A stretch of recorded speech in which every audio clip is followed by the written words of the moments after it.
Hello and welcome to another Tom's Toolbox. I'm your host, Tom Clark, and today I'm going to show you Vestil Manufacturing's electric pallet truck. This thing is really cool. It will transport both closed bottom and open bottom skids and pallets with power drive and lift. Check this out.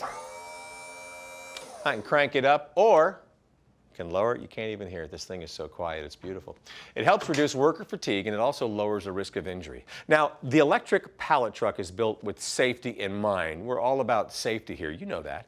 Now, capable of lifting and transporting over a ton of material, it features an emergency safety switch to prevent users from being pinched by these heavy loads.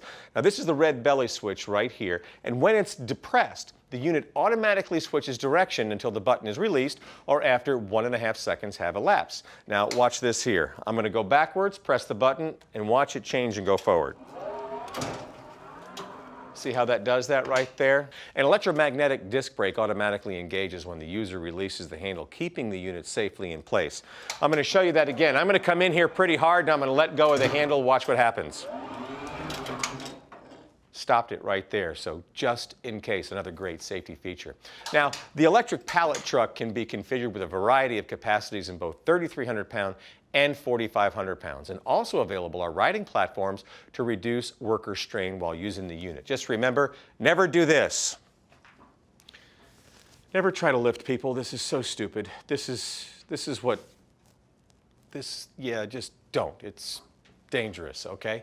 Now, it's going to operate for about 8 hours when used intermittently, and you can tell how much juice it has from the onboard charger and indicator gauge.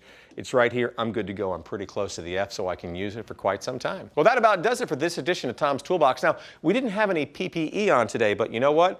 I had it on my electric pallet just in case, and you want to make sure that you're always wearing the right PPE for whatever the job calls for. Safety priority one. Number two, check out other videos on mihowto.com with me, Tom Clark, as your host. Thanks so much for watching.